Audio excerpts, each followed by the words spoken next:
fundador do Pactual, JGP e BR Investimentos, ele passou décadas criticando o gasto público e agora quer implantar as reformas liberais à frente do ministério mais poderoso da República. Paulo Roberto Nunes Guedes, economista e ministro da Economia do Brasil. Nasceu no Rio de Janeiro em 1949. O ministro da Economia de Jair Bolsonaro é há décadas uma voz marcante na defesa dos princípios liberais. Nascido no Rio de Janeiro, Paulo Guedes passou sua infância e adolescência em Belo Horizonte, onde se formou em Economia pela UFMG. Voltou à sua cidade natal para cursar seu mestrado na FGV antes de partir para a Universidade de Chicago, o berço do liberalismo mundial. Com as aulas de Milton Friedman e outros vencedores do Nobel de Economia, Guedes se converteu ao liberalismo e foi para o Chile conferir de perto as reformas econômicas da ditadura de Pinochet, comandadas pelos Chicago Boys na década de 1980. Desde então, sonhava em fazer no Brasil reformas semelhantes às feitas pelos militares no Chile e pela primeira-ministra Margaret Thatcher no Reino Unido. Sua chance viria somente em 2018, com a eleição de Jair Bolsonaro à presidência do Brasil.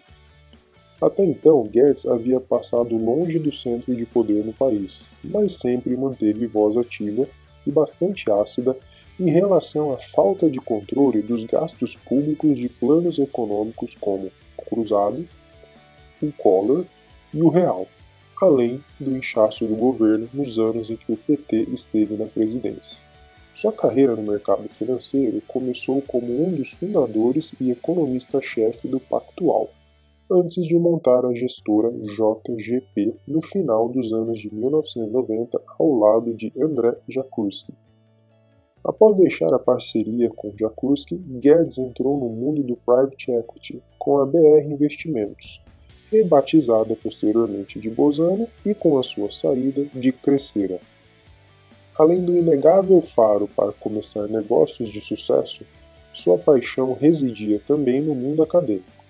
Guedes comandou o IBMEC por mais de 15 anos e fez o Instituto rumar para a área educacional, com o início dos cursos de MBA e a formação de uma faculdade. Após vender sua parte da sociedade, Guedes foi um dos criadores do Instituto Milênio, entidade essa de promoção do pensamento liberal. Praticamente assíduo de caminhadas matutinas na praia do Leblon, curiosamente o carioca Paulo Guedes passou boa parte de sua infância e adolescência longe do mar. Morando em Belo Horizonte com seus pais, uma servidora do Instituto de Resseguros do Brasil e um representante comercial que vendia material escolar, ele estudou no Colégio Militar na capital mineira. Sua desenvoltura com a bola, competitividade e pavio curto são alguns dos traços lembrados pelos colegas de classe. Se ele deixou a bola de lado, o temperamento estourado continua presente em sua vida como ministro de Estados. Guedes é conhecido por suas frases ácidas e diretas e acabou acumulando alguns desafetos durante a sua carreira, muitos deles alvos de suas críticas. Foi cursando Economia na Universidade Federal de Minas Gerais e, sobretudo, no mestrado da FGV, no Rio de Janeiro, que Guedes conheceu o ultraliberalismo, que seguia a cartilha dos neo-keynesianos, apelido dado a quem segue as ideias de Paul Samuelson, que prevê maior intervenção do Estado na economia para corrigir distorções do capitalismo. Mas sua conversão veio somente no seu voo acadêmico mais alto, quando foi aprovado para cursar o doutorado na Universidade de Chicago, Centro Global de Estudo do Liberalismo Econômico. Bancado por uma bolsa de estudos do CNPq, que lhe rendia algo em torno de $2.330 mensais, e auxílio da FGV e da própria Universidade de Chicago, Guedes passou 4 anos assistindo às aulas com gurus liberais como Milton Friedman, que conquistou o Prêmio Nobel de 1976, Gary Becker, premiado em 92, Robert Lucas Jr. em 1995 e Thomas Sargent em 2011. Seus professores e os debates com colegas moldaram para sempre a forma de pensar de Guedes. Sua tese sobre questões fiscais e endividamento do governo é um indicativo do seu mantra repetido há décadas e mais ouvido ainda após a campanha de Bolsonaro. É preciso reduzir o Estado e os gastos públicos. De volta ao Brasil, em 79, Guedes acreditava que seu currículo lhe abriria as portas acadêmicas, mas não foi isso que ocorreu. Sua ideia era virar professor em tempo integral, mas nenhuma instituição quis contratá-lo. Porém, Guedes conseguiu vagas de tempo parcial na PUC-Rio, FGV, e Instituto de Matemática Pura e Aplicada, o INPA. Em sua avaliação, as universidades na época eram formadas por grupos fechados, avessos a ideias novas. Colegas têm outra recordação. Guedes não tentou ser professor em tempo integral, pois isso exigiria que ele publicasse artigos e pesquisas, algo que não lhe interessaria. No início dos anos de 1980, Guedes recebeu uma oferta que considerou irrecusável: ser professor da Universidade do Chile. Além do salário de cerca de $10.000 mensais, valor maior do que recebia em seus empregos no Brasil, Guedes poderia acompanhar na prática a implantação das transformações econômicas nas quais acreditava. Comandado pela sangrenta ditadura de Augusto Pinochet, o Chile havia se tornado cobaia de ideias liberais em sua economia. Sem oposição política ou pressão popular, os Chicago Boys, apelido dado a economistas chilenos formados na mesma universidade de Guedes, conduziam uma série de reformas, como a redução do gasto fiscal, privatizações, introdução do modelo de capitalização para a Previdência, reformas tributárias, trabalhistas e desregulação da economia. Mas o intercâmbio durou pouco. Guedes deixou o país após 6 meses em Santiago, depois de encontrar agentes da polícia secreta vasculhando seu apartamento. Um terremoto que assustou sua esposa Cristina, grávida de Paula, sua única filha, também ajudou na decisão de voltar ao Brasil. Guedes sempre foi criticado por sua temporada no Chile. Apesar de o Brasil também estar vivendo um período militar, a Universidade do Chile estava mais entranhada no governo de Pinochet por ser comandada por um general. Sempre que é questionado sobre o período, Guedes afirma que não tinha ligação com o regime local e diz não ter se sentido culpado por ter aceito o convite. Pelo contrário. De volta ao Rio, Guedes começaria a trabalhar na fundação do Centro de Estudos de Comércio Exterior, a FUNSEX, antes de ser convidado para assumir uma diretoria no Instituto Brasileiro de Mercados de Capitais, o IBMEC, pelo vice-presidente da instituição, Roberto Castelo Branco. Curiosamente, décadas depois, Castelo Branco seria indicado pelo próprio Guedes para a presidência da Petrobras em 2019. No comando do IBMEC, Paulo Guedes ampliou a conversão do Instituto em um centro de educação, ajudando a criar o primeiro MBA executivo em finanças do país. O curso foi um sucesso e fez o IBMEC entrar em uma fase forte de crescimento e expansão nacional. Um convite, em 1983, fez Guedes começar a trilhar uma vida paralela à vida acadêmica. Ele aceitou a proposta de Luiz César Fernandes para montar o Pactual. Fernandes havia sido forçado a deixar a sociedade com Jorge Paulo Lemann no Banco Garantia, para dar espaço para outros sócios crescerem. Entre esses sócios eram Marcel Telles e Beto Sicupira. Contrariado com a saída, resolveram abrir uma concorrente, junto com Guedes e André Jakurski. Guedes se tornou o estrategista-chefe do banco, escrevendo relatórios econômicos com sua já conhecida acidez. Em seus textos, Guedes apostava no fracasso do controle de preços e criticava a falta de ajuste fiscal para debelar a inflação que atingia níveis inéditos em meados dos anos de 1980.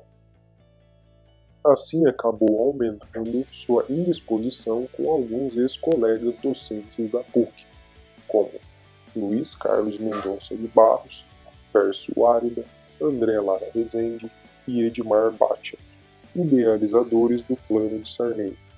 Guedes recebeu de Mendonça de Barros o apelido de Beato Salu, referência à personagem da novela Roque Santeiro que vivia anunciando o fim do mundo. Nada escapou da mira de Guedes. Cruzado, Verão, Bresser, Collor e até mesmo o Real foram alvos da visão liberal do ministro. Para ele, nenhum plano seria bem sucedido se não atacasse de frente o problema das contas públicas, já que controlar a economia pelos preços ou câmbio não era suficiente. Guedes rezava a cartilha adotada pelos Chicago Boys, de redução do tamanho do Estado com a venda de estatais, controle das contas públicas e redução das barreiras para o investimento privado com capital nacional e internacional. Suas ideias liberais só ganhariam força e dimensão nacional somente 2 décadas depois, com a eleição de Jair Bolsonaro para a presidência do Brasil. Mas enquanto Guedes era bem recebido no meio econômico, sua postura crítica e desavenças acabou transbordando em seus 2 projetos profissionais. Mantido por subvenções do governo, o IBMEC viu sua fonte de receita secar com a pressão de Brasília para que a instituição demitisse Paulo Guedes. O então ministro da Fazenda Dilson Funaro queria até mesmo zerar a verba que o Banco Central dava ao Instituto, precisando ser dissuadido da decisão. Mas o IBMEC sobreviveu com Paulo Guedes, principalmente devido ao sucesso do programa de MBA, que representava uma parcela cada vez maior das receitas. Já o Pactual acabou sendo punido por ter Guedes como sócio e teve a sua transformação da distribuidora de recursos mobiliários para banco de investimento adiada por mais de um ano. Ao fim de 1985, o Pactual já cumpria todos os requisitos para virar banco, mas a assinatura da autorização dependia de Mendonça de Barros, desafeto de Guedes. Em ao menos uma ocasião, a briga entre os dois quase se partiu para as vias de fato, quando precisaram ser separados na sede do Banco Central do Rio de Janeiro. A autorização para o Pactual saiu apenas quando Mendonça de Barros se afastou por um problema renal. Os técnicos do Banco Central aproveitaram a deixa para resolver a situação. No final da década de 90, Guedes decidiu comprar o IBMEC. O Instituto passava por uma transformação profunda para resolver a equação entre o crescimento na educação executiva e da faculdade e o encolhimento de sua área de pesquisa. Um padrão incorreto para uma entidade sem fins lucrativos. Para isso, Guedes conseguiu aprovar a cisão do IBMEC em 2 áreas distintas, que seguiriam com a conhecida marca. Guedes buscou Carlos Haddad, ex-diretor do Banco Central e do Banco Garantia, para ser seu sócio na empreitada. Os dois aportaram 2,9 milhões de reais e compraram a escola do IBMEC. Mas as visões divergentes dos sócios sobre o futuro do Instituto levaram a mais um ponto de virada na carreira de Guedes. Sem acordo, ele saiu da sociedade em 2003 com 30 milhões de reais no bolso pela venda da sua participação, além de ter ganhado um novo desafeto. Sob o controle de Haddad, o IBMEC se separou nas unidades de Rio e Belo Horizonte, vendidas ao grupo Devir por 700 milhões de reais em 2015, enquanto a unidade de São Paulo adotou o nome Insper. A saída do Pactual foi menos conflituosa. À frente do banco, Guedes fez fortuna estimada em 150 milhões de dólares, mas decidiu se desligar por discordar da direção que o banco estava tomando em se aventurar no varejo. Ele deixou o banco ao lado de André Jakurski e juntos a dupla formou a JGP Asset Management, uma das primeiras gestoras independentes do Brasil, com a combinação dos sobrenomes Jakurski e Guedes, seguido por Partners. Sem Guedes e Jakurski, Luiz César Fernandes aceitou deixar o controle do Pactual e abrir caminho para a nova geração de sócios, comandado por André Esteves, Eduardo Plas, Gilberto Salhão, Luiz Cláudio Garcia e Marcelo Serfati. Após ser vendido e recomprado do UBS, o Pactual se transformou no BTG Pactual, um dos principais bancos de investimento do Brasil. A reputação de Guedes e Jakurski era muito bem vista no mercado quando a dupla deixou o Pactual. Eles comandavam o trading do banco, área que gerava cerca de 90% dos lucros do banco, enquanto Jakurski era responsável pela renda variável, Guedes era quem dava as orientações econômicas do banco e comandava as áreas de câmbio, renda fixa e juros. Foi de Guedes, por exemplo, que saiu o case de apostar na valorização do real após o plano de FHC, com empréstimo em dólar para investir em papéis que subiriam com a valorização da nova moeda brasileira. Mas a empreitada de Guedes no JGP, contudo, não foi para frente. No seu acordo com os demais sócios, o futuro ministro decidiu que cuidaria do próprio dinheiro e seguiria operando no day trade, como fazia na época do Pactual.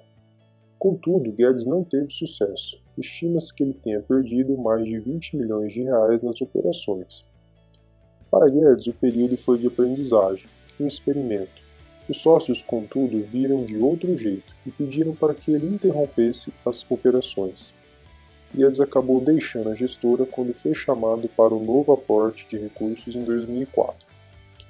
Fora da JGP, Guedes montou uma consultoria com seu irmão Gustavo, a GPG, Gustavo e Paulo Guedes, mantendo forte participação no mercado de futuros da Bolsa de São Paulo. Se no day trade o ministro pode ter fracassado, sua visão macro da economia segue apurada. Ao prever a crise de 2008, quase deu uma de suas grandes porradas do mercado. No entanto, seu bolso não era tão profundo. Assim como o excêntrico Michael Burry, cuja história foi contada no filme A Grande Aposta, Guedes também apostava que a crise estaria a caminho. Sócio da gestora Fidúcia, ele começou a apostar contra a alta dos índices. Mas, diferentemente do gestor da Sion Capital, Guedes não tinha recursos para manter suas apostas. Por isso precisou encerrar o case com prejuízo.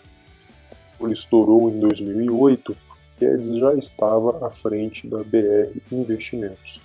Fundada 2 anos antes, a empresa se fundiu em 2013 com a Mercato Asset, gestora focada em fundos de ações de crédito e multimercado, e a Trapezus, que concentrava suas operações em estratégias quantitativas.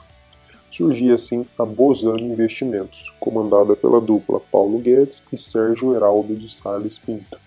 Se hoje o governo de Bolsonaro se vê às turras com os grandes nomes da imprensa, o passado de Guedes com as principais famílias do setor é de boas memórias.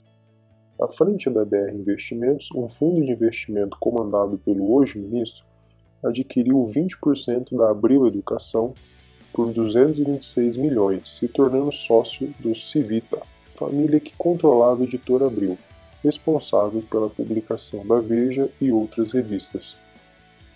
O negócio com o Civita só foi para frente após o acordo do fundo de Guedes para vender a HSM, empresa focada no mercado de eventos e educação corporativa, para o grupo RBS e a Globo Participações, da família Marinho, que controla a Rede Globo. Os contatos que fez nesta época ajudaram em uma tentativa de aproximação do então candidato Bolsonaro à grande imprensa. Mas as reuniões agendadas por Guedes não foram suficientes para resolver o ambiente conflituoso de Bolsonaro com a mídia. Além de investir em empresas, Guedes faz parte do conselho de administração de empresas listadas na Bolsa de Valores, como a PDG Health, a Localiza e a Anima Educação. A presença constante de Paulo Guedes no debate econômico nacional, com seus boletins do Pactual, palestras, colunas em jornais e revistas, IBMEC e no Instituto Milênio, criado em 2005 para promover estudos liberais, fez com que ele passasse a ser sondado para ocupar um cargo no governo. No início de 2018, o atual presidente buscava um economista para orientar a sua equipe de campanha. Bolsonaro, diversas vezes, assumiu entender pouco do assunto economia. Além disso, sua histórica defesa do nacionalismo e protecionismo não inspirava muita confiança no mercado, o que dificultava a conquista do voto da direita. Na primeira reunião com Bolsonaro, Guedes informou que apoiava Huck, mas que poderia opinar e colaborar com a campanha do capitão reformado. O futuro presidente gostou da forma direta que Guedes usava para se comunicar e acertou que gostaria de conversar novamente com o economista caso a candidatura de Huck não fosse à frente. Se Guedes teve 4 anos em Chicago para ser convertido ao liberalismo econômico, Bolsonaro precisou fazer um intensivo de poucas semanas. O economista foi o grande responsável por converter o futuro presidente. Bolsonaro, que na época de deputado federal votou contra projetos de reforma da Previdência e de privatizações, teve seguidas conversas ou aulas com Guedes para passar a defender o corte de gastos públicos, a descentralização do poder econômico, a reforma tributária e a privatização de estatais, até mesmo de empresas consideradas estratégicas pelos militares. Com o apoio de Bolsonaro, Guedes dominou o debate econômico na campanha e foi o grande fiador do candidato para o empresariado e o mercado financeiro. Sua presença se tornou tão relevante que Bolsonaro praticamente não debatia assuntos econômicos, mandava perguntar ao Guedes seu famoso posto Ipiranga, referência às propagandas da rede de combustíveis. Com a vitória da chapa Bolsonaro-Mourão, Guedes foi alçado ao cargo de super-ministro da Economia, acumulando as funções dos extintos Ministérios da Fazenda, Planejamento, Indústria e Comércio. À frente do superministério, Guedes tentou implantar sua cartilha liberal e trouxe para o governo o estilo ortodoxo do Chicago Boys. Formou uma equipe com Roberto Campos Neto no comando do Banco Central, Roberto Castelo Branco, presidente da Petrobras, manutenção de Mansueto Almeida, no Tesouro, Pedro Guimarães para a Caixa, Rubem Novaes no Banco do Brasil, além de indicar Joaquim Levy para o BNDES. O último caiu 6 meses após assumir, bombardeado pelos bolsonaristas nas redes sociais. O primeiro desafio foi vencido com o apoio do Congresso a aprovar a reforma da Previdência no primeiro ano de mandato de Bolsonaro. O texto acabou um pouco diluído e foi aprovado com impacto fiscal, estimado pelo governo próximo de R$1 trilhão. A reforma tributária dos sonhos de Guedes já foi detonada pelo Congresso atual e até mesmo Bolsonaro. Guedes defende a simplificação dos tributos em uma só cobrança sobre transações. O tema pegou mal por ter semelhanças com a odiada CPMF, e o presidente descartou totalmente a ideia. Sobrou para Guedes a unificação de tributos e a taxação de dividendos com compensação de redução do imposto de renda sobre a pessoa jurídica. A vontade de privatizar todas as estatais está em curso, mas Guedes perdeu as primeiras batalhas. Bolsonaro rejeitou vender o núcleo duro da Petrobras, Caixa e Banco do Brasil, e a venda de Eletrobras enfrenta grande rejeição do Congresso, responsável por aprovar a desestatização. Guedes prometeu acelerar o processo, que coleciona algumas vitórias, como a venda de controle da BR Distribuidora e o avanço da privatização de dutos, campos e refinarias da Petrobras. Mas o maior desafio e objetivo de seu grande desejo de zerar o déficit público foi descartado com o estouro da pandemia de Covid-19, consequente aumento dos gastos e redução de receitas.